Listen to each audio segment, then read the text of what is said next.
What is up, everybody? Welcome to the channel. I'm Johnny Blacklight, and we are reviewing Summerslam 2025. And I had a good time with it overall, to be honest. I don't know if it'll go down in history as one of the greatest SummerSlams of all time or anything. I mean, there was some epicness to it, for sure. Overall, pretty good, though. I'm still high off Evolution, man. Evolution was a great PLE. Had a great time with it. But this one was a lot of fun too, man. I like the 2-night thing. I know some people feel like it kind of waters things down, spreading things out 2 nights. But I like it. I don't know. It just feels kind of epic. Some people said it didn't feel as epic. I've seen that a lot going around. But honestly, I don't know. Kind of felt like a good epic event to me. I'm Marky Mark over here, the fan. So definitely not a huge hater. I have some issues with this event, and we'll get into it. And let's not waste any time. Let's just jump into the review. All right, man. So night one, we started out with the Bronze, which is Braun Breaker and Bronson Reed versus Roman Reigns and Jey Uso. Great way to start the show. You know, a lot of energy, hype, all that good stuff. You got Roman, eating, all that good stuff. Yeah, it worked out pretty fun, man. I had a good time with the match. A lot of great spots, man. Over the top, wild stuff, man. Some very close calls, man. Looking like a lot of people about to be scorpion and jumping way too high. Going way too hard, man, on some of these wild high risk maneuver spots. Good stuff, though. Very entertaining. I loved Braun Breaker putting his sleeves back up to take them off again. That was great. So awesome, man. You just need to let that character ride, man. Let him ride Scott Steiner style. He should be wearing, like, goofy leather jackets with spikes and, like, crazy stuff, man. Like that painted leather jacket he had. Super cool. But yeah, I'd like to see like maybe a power struggle or something there in the Seth faction. That could be cool. We get another random yeet moment in the middle of the match. Worked out okay because it ended up turning into a high-risk maneuver spot and was a lot of fun. But yeah, the match had a lot of good energy, moved pretty fast, had pretty much everything you would want, suspense, hot tags. And I like the way that Roman and Jey picked up the win in this, with Roman taking the spear and essentially allowing Jey to get the win. Shows he's a team player, man. He only shows up every once in a while, but he's a team player now. Good stuff. I wanted a solo Roman match for SummerSlam, but I'll take it. Next up is Alexa Bliss and Charlotte, the We're Not Friends team, versus Roxanne Perez and Raquel Rodriguez. Judgment Day.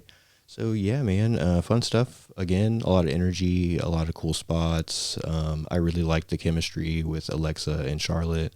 And I think Charlotte did great, man. She did some awesome moves, some really cool, like Ric Flair throwback stuff. Very fun. I love that she's over now. I think that's so cool. It was just weird jumping back into wrestling and then her coming back and then just being totally hated.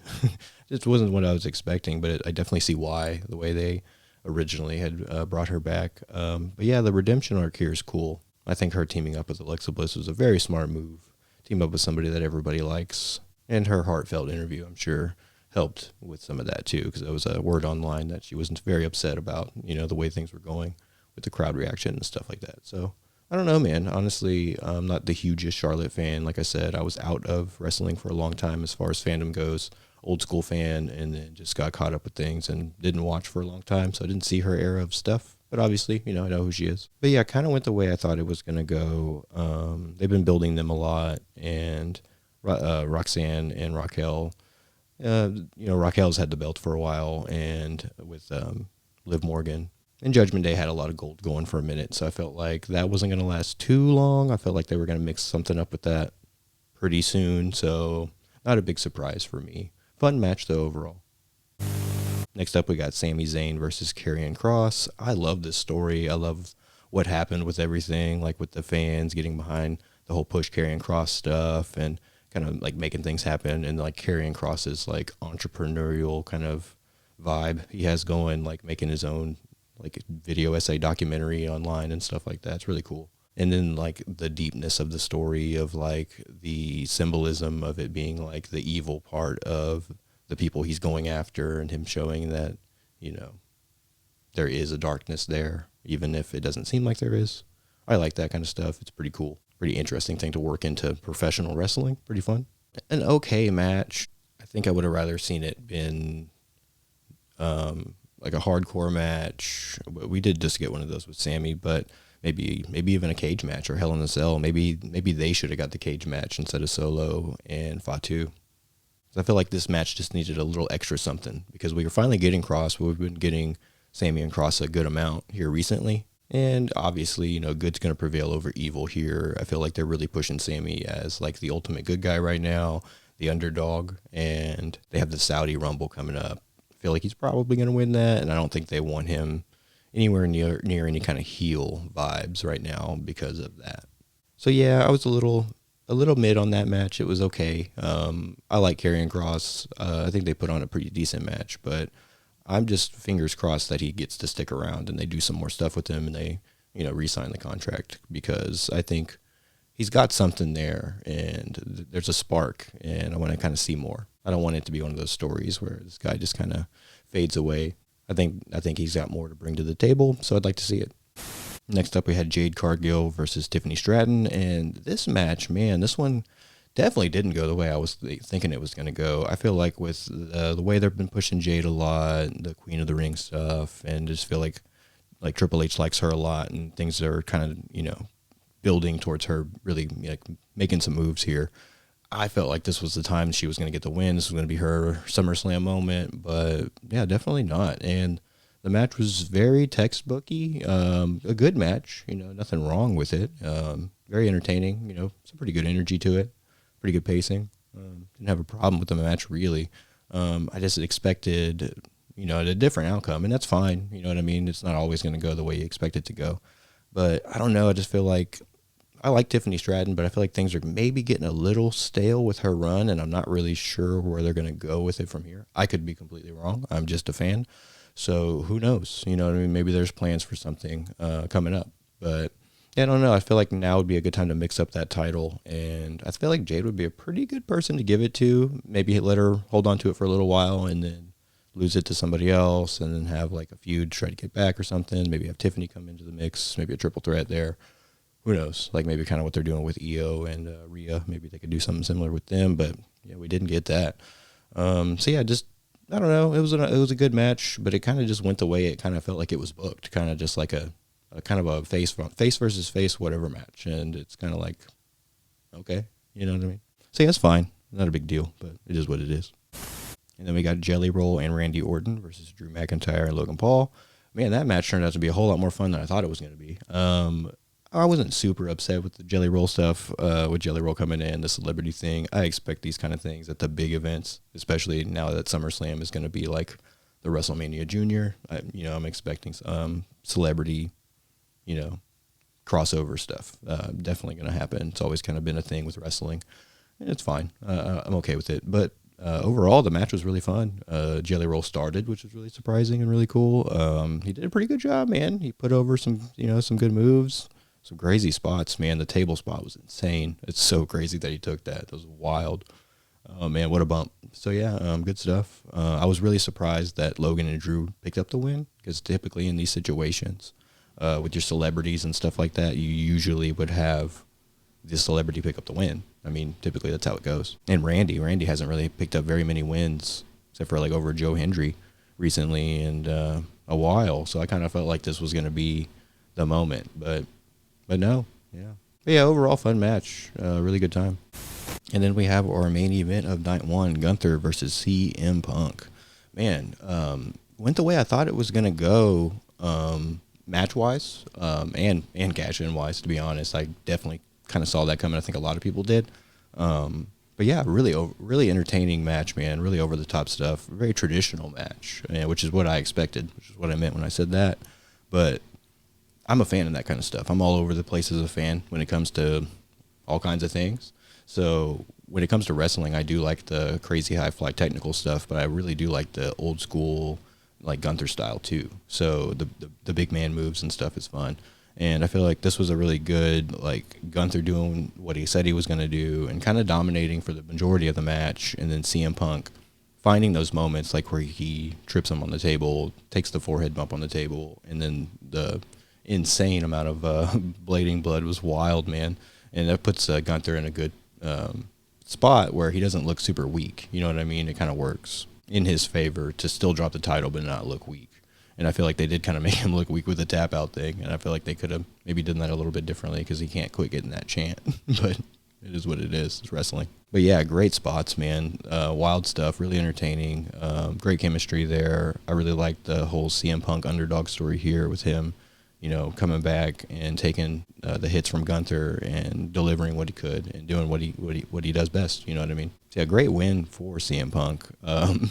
Obviously, we had the Drew McIntyre moment where he didn't win for long. He didn't, not a very long title reign, because Seth Rollins does come in and cash in. The injury was fake. It's out there, baby. That's what it is.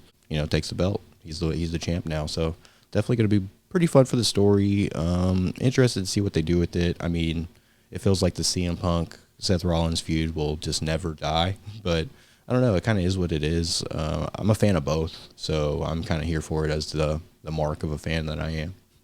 So it's cool. It's definitely led to a really cool moment, and the CM Punk's reaction, his face is going to be a meme, so that's great. Yeah, again, like I said, kind of predictable. I kind of felt like maybe they were going that way, and it kind of popped right whenever I thought it was going to, and everything kind of played out the way I thought, but hey, it is what it is. Sometimes it's like that. So yeah, Gunther's going to be pissed. CM Punk obviously is going to be pissed again, so this is going to be fun to kind of see. Maybe we get some triple threat action there. Who knows? It could be cool. But yeah, man, fun stuff. Overall, night one was a good time. Yeah, it felt pretty fun, pretty epic. We didn't really get that many gimmick matches here. We got pretty much all the gimmick matches in night two, but a gimmick match or two here would have been cool. Maybe mix it up a little bit. But hey, it was a good time overall. All right, and on to night two. So we have Naomi versus Io Sky versus Rhea Ripley in the triple threat for the belt, man. Oh, man, good times, dude. Great match. Lots of cool spots, man. I really liked Rhea and Io working together and then kind of getting Naomi out of the way and, like, kind of doing their thing. It kind of feels like that fight's still there. So we're definitely going to get something out of that, I feel like, in the future. The way Naomi took the win was cool. It was very heel. You know what I mean? It kind of works. She came in after Rhea had, done a move, took the pin, kind of stole the pin. So, yeah, it fits for the character for sure. Some wild spots, some really fun action, man. Some really good energy. The women just do great with the triple threats, man. They're always solid, and this was, nothing different. Yeah, all three of these girls, man, they just really had it's great chemistry together with Naomi playing like the super heel, and Io Sky and Rhea Ripley just kind of like I said, doing the team up and then kind of doing their own thing and kind of going after each other. And then Naomi coming in. It's kind of great chemistry and just kind of a frustration moment for Rhea for sure. You can just see it in her face. She's really selling it. Just the frustration of just like, I could never make this work. I'm always ending up in these situations. So the fallout from this should be pretty fun too. But yeah, man, solid stuff. Definitely what I expected from a triple threat with these girls, man. Super fun. Speaking of super fun, man, the next one was crazy, dude. The TLC match with DIY. You had Motor City Machine Guns, Ray Phoenix and Andrade. You had the Wyatt Six, who were the tag champions, and Fraxium and the Street Profits. Dude, this thing was everywhere. It's the most uncallable thing ever, but the spots were crazy. And all of this back-to-back spots everywhere, everybody involved all at the same time with just like this spot, that spot, boom, over this, over that. Just so much insanity. The Wyatts getting involved was a lot of fun. Made a lot of sense, too, because the Wyatt tag team actually didn't really do a whole lot in the match. So that definitely gives them that creepy heel. We have the advantage. We have numbers kind of vibe, too, which works for me. And they're creepy and cool, and I like horror stuff. So it fits, and it makes fun for me. So it's a good time. But yeah, I mean, other than that, just the match itself was just so wild and so over the top. They definitely utilized the tables, ladders, and chairs all over the place, man. Throwing chairs at each other, throwing each other like past the table in the corner, over the turnbuckle, into the people on the outside. That was insane. I mean, just so much craziness, and it was like so hard to like digest it. Definitely one I want to rewatch for sure, just to kind of pick up on all the insanity. I'm sure we'll probably get a package kind of showcasing it coming up on TV. So yeah, very reminiscent of the other tag match they had. That was super great recently. But yeah, over the top, super fun, super crazy. I came up on ECW and stuff like that. So like right now, like whenever they were booking SummerSlam, I was just like, dang, man, this is like, so there's so many no rules here, like with the triple threats and the Becky Lynch match being no rules and like a cage match. This match, the tag team just craziness with like every tag team. It's just like, I love that kind of stuff, just over top craziness. So this match was like tailor made for a fan like me. Loved it. And then we got Becky Lynch versus Lyra Valkyria. I dug this match a lot, man. This was it's a mean-spirited match, man. Grudge match for sure. Very brutal. I like the hardcore stuff. Again, it always works for me. There was the botch with the hands being tied up. Lyra's hands were zip tied, and it came loose, and she kind of puts it back herself. And it's kind of obvious, but it is what it is, man.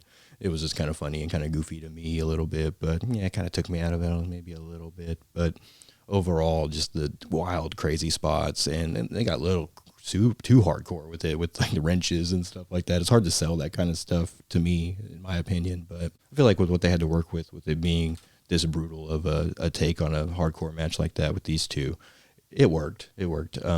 Bailey showed up, got involved, and that kind of makes sense for the story because Bailey ends up causing Becky to win. So yeah, story-wise, everything works for me with this one for sure.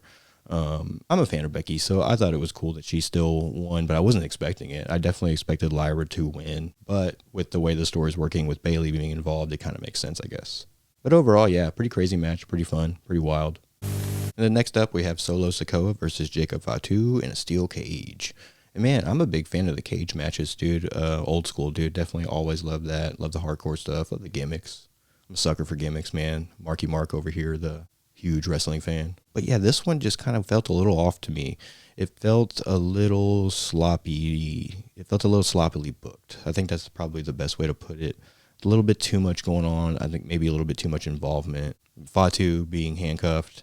I don't know, right after we just saw Becky with the zip ties, kind of felt a little like, okay. We just kind of saw a similar spot to that. And then, like, I don't know, the way they kind of broke kind of felt abrupt and strange. Big Jim comes in, gets involved. That kind of made sense. But then at the same time, it's like, I don't know, maybe we should get a Hell in a Cell. That's what I was kind of thinking the whole time. I was like, man, I kind of wish this was Hell in a Cell just to kind of keep everybody out of this thing. Because the cage match element kind of just felt, it kind of just didn't matter. Because, I mean, they didn't really utilize the cage too much. I mean, those, some crazy slams into the cage, just throwing each other over the ropes into the cage, which is always entertaining with this kind of stuff. We did get some high-flying moments off the cage with Jacob taking down the MFTs after the match, which was some pretty cool spots, some pretty crazy stuff, some pretty like tough bumps for sure. Some pretty wild stuff there. But yeah, overall, the match kind of felt kind of sloppy and maybe a little overbooked for what was going on, maybe too much involvement, and I don't know, Solo winning was okay. I feel like Jacob's being pushed hardcore. I feel like he's going to go after the world title at some point. He's going to go after a bigger belt. So that's why I feel like he probably didn't win this, because he's going to move on to bigger and better things, I guess you could say. Not that there's anything wrong with the U.S. title. I think that's a great belt, but I don't know. I just feel like he's going to be up there main eventing fairly soon, probably. So I don't know. Maybe they're pulling him out of these smaller belts. I'm not sure. Maybe. So yeah, it was okay, but I don't know. Felt like it could have been a little bit better. Give him a Hell in a Cell next time. That's what we need. Next up, Dominic Mysterio, Intercontinental Champion versus AJ Styles. Fun match, man. Pretty good energy to it. I liked all the Eddie Guerrero tribute stuff. We got a lot of that with the boot and the chair hit, trying to make it look like he's cheating stuff, and then AJ Styles kind of played on that really well, so that was fun. I've become a much bigger fan of Dominic Mysterio here recently. I feel like when I just recently jumped back into wrestling about a year or so ago, something like that, I don't know, he felt a little sloppy to me. Just kind of, I guess you could say. I didn't love him, didn't hate him, but I don't know, man. With the Intercontinental belt and like the pops he's getting lately, and I feel like his energy, his timing, his chemistry with everybody is just like really jumped up a peg, and it's nice stuff, man. It's good to see. Very entertaining stuff. I think he did a great job with the match. AJ as well, man. AJ's getting up there and putting on a great time for what seems to be his, maybe farewell, because I know he talked about not wanting to wrestle later into his 50s, and he's getting there. So I'm thinking this might be the end. So I was kind of expecting him to get the win. I was thinking maybe that they were going to put the belt on AJ, because he's kind of doing some stuff over at TNA, and he's big over there. So maybe having him over there with the belt, maybe for the end of his career, or in-ring career, could be cool. But yeah, I know they're also pushing Dominic. We got him at the AAA event coming up, Triple Mania, I believe it is. There's a Fatal 4-Way, is it, with Dominic, El Grande Americano, and some of the AAA people, I think. So yeah, I guess him still, retaining the belt here and having it there kind of makes sense. So yeah, overall, pretty fun match. Nothing too crazy to write home about, I guess you could say, but I enjoyed it. And that brings us to our main event, Cody Rhodes versus John Cena for the Universal Championship. Wow, man. Definitely not the last match we got with them two. Whoa. Definitely improvement from that. Great spots, man, all over the place. John Cena still got it for sure, man. That I can still picture that him coming off the top rope with that leg drop was so crazy. Yeah, some awesome spots. He did all his stuff. Again, the John Cena era wasn't really a thing for me because at that time I wasn't watching wrestling. I'm an old school guy, NWO era, Monday Night Wars, ECW era guy. Got out of it for a long time and have recently jumped all the way back in. So John Cena, I obviously know who he is. My brother was super into wrestling, a little younger than me, and so that was his era of time. And so John Cena was like his guy, But, man, awesome stuff, super entertaining, great chemistry with Cody. I think Cody did great too.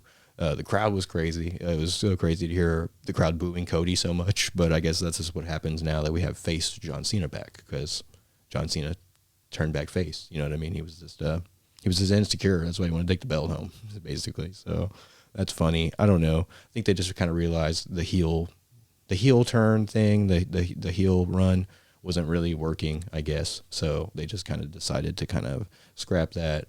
Maybe there's some issues going on with The Rock, for sure, for real. I don't know. I kind of think that there isn't with that. I'm not sure. My opinion, with not really looking into it and just kind of reading headlines and stuff, is that The Rock and the Triple H aren't really at each other's throats, and he's gonna show back up. It's just a surprise thing, and I kind of felt like it was gonna be here at SummerSlam, but it wasn't. We'll get to that later. But the match itself was so great. I think that it being a street fight was perfect because we got to see all kinds of wild spots all over the place. They were coming through the entrance little thing. That was nuts. Going through the crowd, all that. Taking the ring apart was crazy, with Cody taking the ring apart and using part of it. Choking each other with the rope, loose rope. It's crazy stuff. That kind of stuff is always like uncanny to see. So yeah, that was entertaining. That was fun stuff. Cody gets the win. But yeah, man, fun match, dude. All over the place. Cody's got the belt back. That's gonna be fun to kind of see where that goes. And John Cena's in the ring hanging out after, and guess who shows up? Brock Lesnar. So Brock Lesnar's back. Definitely wasn't expecting that. From everything I've seen, again, a headline reader when it comes to some of this stuff, he wasn't going to be back. I don't know what's going on with all that stuff. Obviously, he's back, so it is what it is. So that was crazy to see.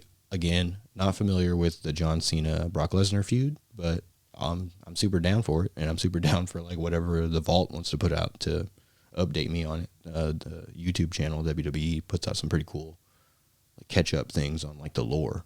I think those are fun. So if they put out one for John Cena, Brock Lesnar, I'll definitely check it out because I'm not familiar with their history, but I'm definitely here for whatever's going to happen from here now, I guess. I don't know. So yeah, not a big Brock Lesnar guy. Obviously, you know who he is. He's a household name, but, stoked to see what this does for the story for sure. So yeah, man, overall, I had a great time with SummerSlam 2025. Maybe not the greatest event ever of all time. Couple spots here and there I had some issues with. A couple wins I didn't totally agree with. A couple matches were kind of okay, I guess. And overall, though, some pretty great moments. Some pretty fun stuff. I feel like it moved the story along pretty well. It felt pretty epic. Felt pretty big for the first 2-night SummerSlam. I think they did a pretty great job with it. And I'm excited to see what they do with it next year. Let's go. But yeah, I think that's going to do it for this one. I mean, what did you think of SummerSlam? Let me know in the comments below. What was your favorite match? What was your least favorite match? Thanks for watching. Subscribe for more. I'm Johnny Blacklight. Y'all have a good one, and I'll see you next time.